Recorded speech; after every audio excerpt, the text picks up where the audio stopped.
sergipano de 53 anos, ele já foi vereador, 3 vezes deputado federal e hoje é líder do governo no Congresso.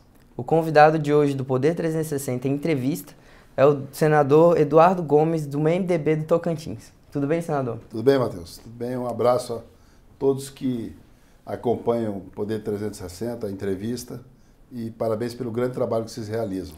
Senador, a gente vai começar pela história assim mais recente que aconteceu com o senhor, que foi essa alçada ao cargo de líder do Congresso pelo presidente Bolsonaro. Aconteceu em outubro, em meio a um racha do partido ali, que acabou fazendo com que ele trocasse a ex-líder Joyce Hasselmann.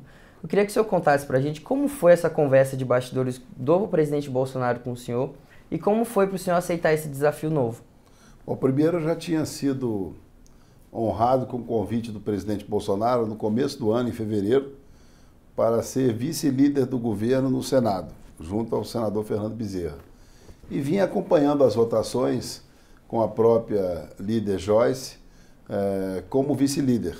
Fui designado por ela para algumas funções, tenho um bom relacionamento com ela, e à medida que houve o problema do PSL e aí uma decisão de substituição na liderança, eu fui convocado pelo presidente, fiquei muito honrado com o convite e tenho tentado fazer aí um trabalho para tranquilizar aí a pauta do governo e voltado para os assuntos de tramitação legislativa na Câmara e no Senado, com o intuito de ajudar o presidente Bolsonaro nesse momento em que ele começa um processo de grandes transformações no país. Eu queria que o senhor explicasse para o nosso espectador que está vendo agora no YouTube, talvez não entenda muito bem a importância do seu cargo, que é talvez um dos mais, o cargo mais importante do governo no Congresso. Eu queria que o senhor explicasse assim, qual que é o seu papel na articulação, o que o senhor faz, assim, basicamente defender os projetos do governo, né? Defender os projetos do governo num processo de diálogo também, senso crítico, discussões internas, um trabalho que depende muito do apoio e que eu agradeço por ter um grande relacionamento aí do nosso líder no Senado Federal, que é o senador Fernando Bezerra, e o nosso líder do governo na Câmara dos Deputados, que é o Major Vitor Hugo. Então é um trabalho, na verdade, também complementado pelo líder da maioria no Congresso, que é o senador Roberto Rocha, e o líder da maioria na Câmara, que é o deputado Aguinaldo Ribeiro. Portanto, é um trabalho de permanente diálogo com os líderes dos partidos, com os líderes que compõem a base, não necessariamente a base, mas os partidos que, em tese, concordam com o governo, avançam nessa agenda econômica, mas principalmente um bom relacionamento também com os parlamentares da oposição, com quem eu sempre tive um bom relacionamento. Entendi. Senador, agora indo para um lado mais prático. Nós estamos há um pouquinho mais de 2 semanas aqui, 2 semanas do fim do ano legislativo. Ainda tem que votar o orçamento antes de entrar de férias, né, para voltar lá em fevereiro. Eu queria entender do senhor o que ainda passa em 2019 de projetos do governo na Câmara e no Senado, e o que fica para 2020. É preciso ressaltar que o ano de 2019 já entra para a história como um ano de maior e mais significativa aprovação legislativa de um governo, né? A citar aqui a aprovação da reforma da Previdência e agora recentemente a votação em 2 turnos no Senado da PEC paralela. Uhum. Por isso, por si só, o governo já estaria adiante de outros governos numa distância muito grande por ter aprovado isso. Mas o ministro Paulo Guedes, o ministro Rogério Marinho, as lideranças do Congresso amadurecem uma agenda econômica e social muito forte ainda nesse período. Então nós temos a possibilidade da votação do marco do saneamento na Câmara, temos aí para ajustar durante essas 2 semanas a votação dos PLNs para fazer o ajuste orçamentário necessário depois do cumprimento do superávit e das metas por parte da equipe econômica. Então a gente entende que essas 2 semanas serão ainda assim muito produtivas, sem contar a possibilidade real de termos lido na Comissão de Constituição e Justiça do Senado a PEC dos fundos e a PEC emergencial, uma relatada pelo senador Omar e outra relatada pelo senador Oriovisto. É justamente sobre esse pacotão do ministro Guedes que é a minha próxima pergunta. Porque são 3 PECs, né? Umas bem maiores que as outras, as 3 igualmente importantes para o governo. E já teve secretários, inclusive da equipe econômica, dizendo que era possível aprovar pelo menos alguma delas ainda esse ano. Eu queria entender se é possível, como o senhor falou, a leitura já está até marcada para essa semana. Mas eu queria saber se é possível aprovar alguma delas esse ano e, se não, qual o prazo que o governo trabalha no ano que vem? O prazo que o governo trabalha é o mais rápido possível, analisando o tempo disponível e os processos que dependem de quórum. Afinal de contas, se nós temos 2 ou 3 sessões do Congresso até o final do exercício legislativo, essa sessão do Congresso impede que a gente faça sessões puras, Câmara e Senado, para discutir alguns temas. Então, acho que a votação esse ano está comprometida, mas ela não tira do parlamentar, da base do governo e do relator e do presidente de comissão a condição de adiantar e muito para o primeiro trimestre do próximo ano. Então, eu acredito que nós teremos essas PECs aprovadas até o final do primeiro trimestre de 2020. Câmara e Senado? Câmara e Senado. Boa. A minha próxima pergunta, senador, é exatamente em relação a aquele tema meio espinhoso da segunda instância. Nós temos hoje uma PEC na Câmara, que avançou, está na comissão especial, mas ainda não foi instalada direito. E tem o PL que está no Senado, que eu acompanhei, inclusive, que teve várias reuniões na casa do senador Alcolumbre para decidir se os senadores iam desistir do seu projeto, abraçar o projeto da Câmara. Afinal, como ficou? Vai ter audiência agora terça-feira com o ministro Moro. Como que ficou? Isso, na minha opinião, está bem resolvido. 12 lideranças do Senado optaram pela tramitação da PEC, 2 lideranças optaram pela tramitação do projeto de lei e 2 outras lideranças se abstiveram,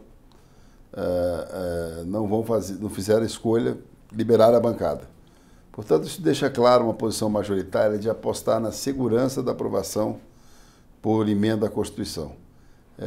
Não vejo nenhum desgaste nisso que não seja a determinação do presidente Rodrigo Maia e do presidente Davi Alcolumbre de aprovar um instrumento forte, legislativo, que dê uma emenda à Constituição a um assunto que não é fácil, né? Um assunto que na Constituinte de 88 foi definido e de lá para cá o próprio Supremo Tribunal Federal já mudou o entendimento algumas vezes. Então, a clareza que o texto precisa, a força que o texto precisa, vai ser muito mais contundente se a gente aprovar a proposta de emenda constitucional. E, senador, eu mesmo já conversei com o senhor em relação a isso pelos corredores do Congresso, de que o ano que vem ele vai ser um pouco contaminado com as eleições municipais.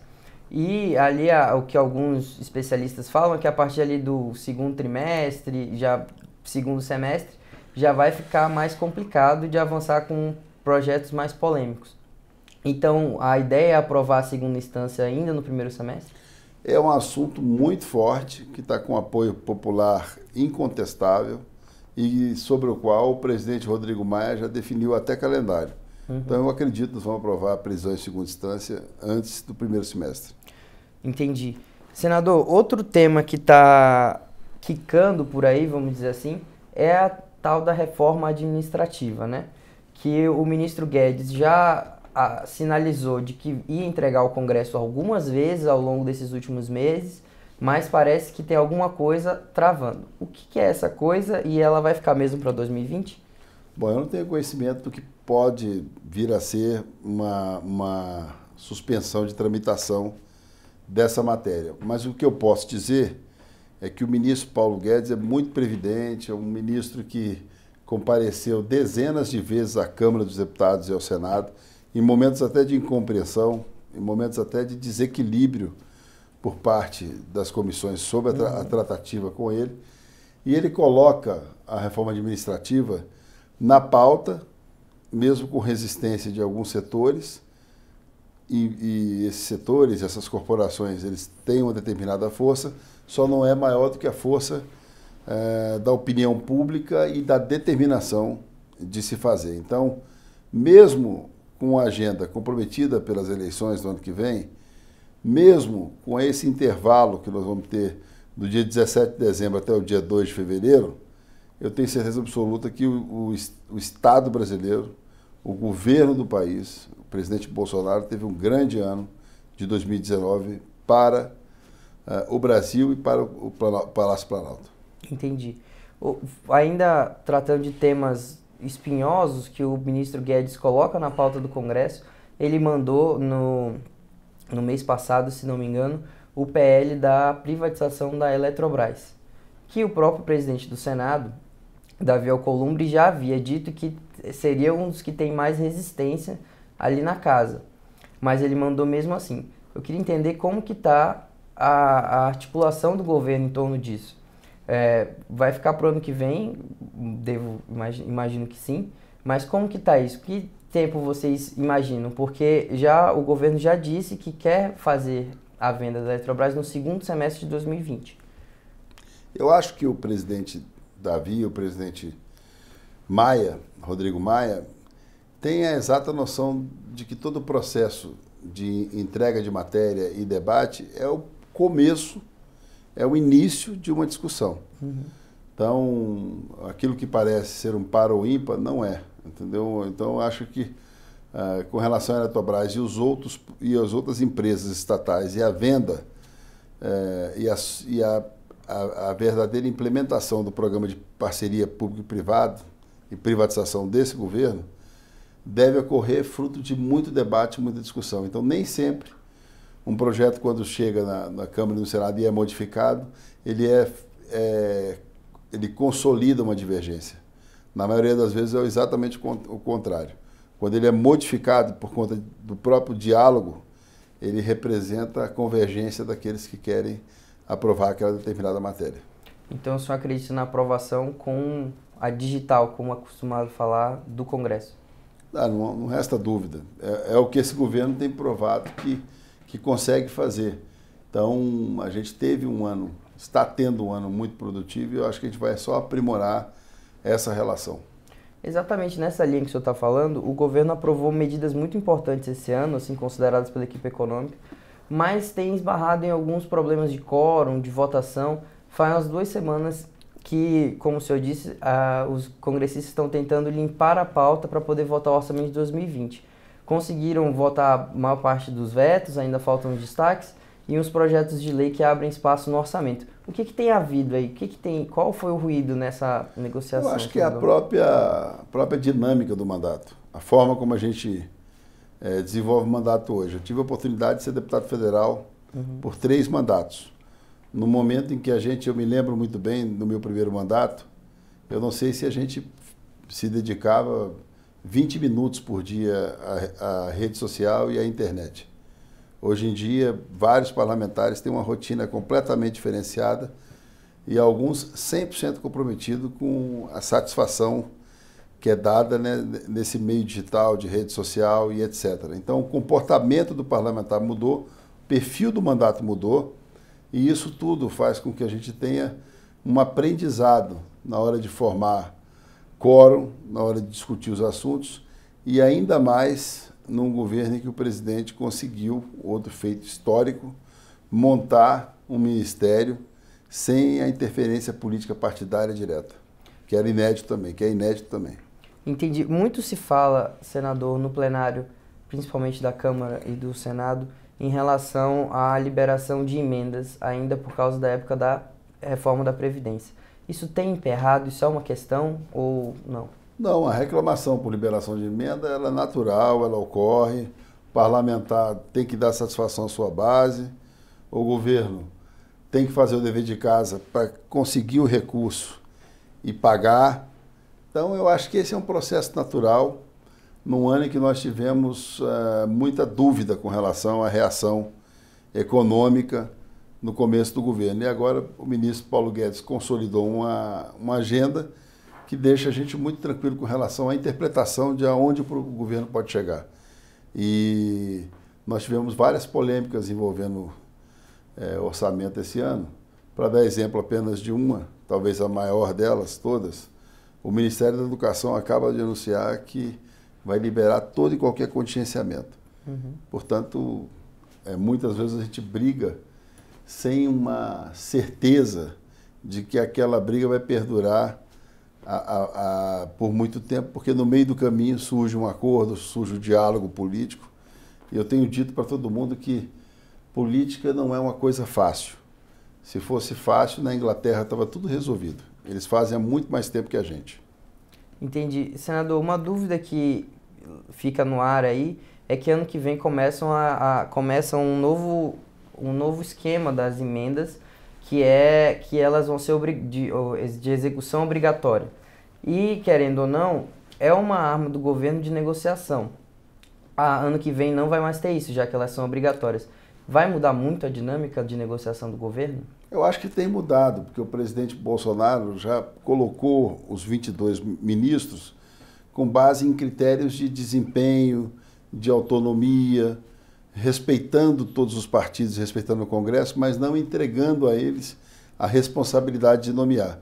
Então já tem meio que amortecido um relacionamento do governo com o Congresso, um relacionamento que amadureceu muito depois da liberação, também com a anuência do presidente Bolsonaro, para emendas de bancada impositivas e emendas individuais, que já era impositiva. Então, ano que vem, pode ser que essa independência se traduza também em maturidade para discutir os assuntos importantes do país, e a gente sabe que o governo, estando bem, os critérios de adesão e de parceria com as lideranças políticas são outros, porque o governo que agrada a população acaba tendo muito voto. Entendi. Senador, na semana passada, ainda naquele tema dos vetos que a gente conversou, vários vetos do presidente foram derrubados e, inclusive, conforme a apuração nossa, tem já um acordo, tudo para que outros vetos que foram destacados também sejam derrubados, principalmente a volta da propaganda partidária obrigatória. O governo não se opôs a isso. Como foi as negociações? O senhor acha que houve uma falha nessa negociação? Não, de forma nenhuma. Eu acho que o que aconteceu é que nós estamos chegando no final do ano com um estoque de matérias para votar, né, com um histórico muito vitorioso desse ano de aprovação de reformas. Então é natural que nesse momento a gente discuta de maneira mais acirrada, que a base tem uma discussão mais intensa, mas tudo isso a gente sabe que é porque daqui a 2 semanas encerra-se o exercício legislativo 2019, então todo mundo fica puxando um pouco para ver o que consegue aprovar até o final. Entendi. Então a estratégia do governo nesse caso foi jogar mais leve para tentar aprovar alguma coisa até o fim do ano. Eu digo que o governo tem se esforçado muito através do ministro Ramos, através de toda a assessoria da Secretaria de Articulação Política, de Articulação Governamental, a Segov, no intuito de melhorar o entrosamento com o Congresso Nacional e facilitar, pavimentar a aprovação das grandes matérias. Entendi. E ainda nesse tema, senador, tem algumas MPs também que estão para vencer. 2 delas vencem essa semana e teve uma derrota importante do governo também esse ano em MP, que foi aquela MP que desobrigava os jornais, as empresas a publicarem seus balanços nos jornais. O relatório dela foi derrotado ainda na comissão mista. O senhor acha o que aconteceu nesses casos? Primeiro, o governo não se sente derrotado, porque no caso específico da matéria dos editais, a sustentação da suspensão da discussão da matéria é sobre a questão constitucional. Então é um tema de outra base. O que o governo tem feito é aprovado muita medida provisória, né? Na semana passada nós aprovamos a do programa Médico Brasil, né? Que é um programa grande, importante, e a medida provisória foi aprovada há 24 horas do seu vencimento. Eu até brinquei que era um sistema Gabigol, nos últimos 3 minutos. Mas a gente tem negociado demais, trabalhado demais, respeitado demais a opinião divergente para tentar buscar uma ação legislativa proveitosa para o país. Teve, inclusive, a MP que estabelece o programa Verde e Amarelo, que é o programa de emprego do ministro Guedes e tal. Teve até um parecer da consultoria do Senado dizendo que alguns pontos dela eram inconstitucionais, e tem outros pontos que já há consenso no Senado, pelo menos, de que serão derrubados, como a taxação extra do seguro-desemprego. O senhor acha que tem erro na edição dessas MPs? Não, eu acho que tem um propósito para debater, para aprimorar, respeito quem discorda, mas a aprovação de matérias, principalmente com essa dimensão de um governo que tem acertado na área econômica, essa discussão ela deve se dar em torno das convergências, respeitando as diferenças, e eu acho que é isso que vai acontecer.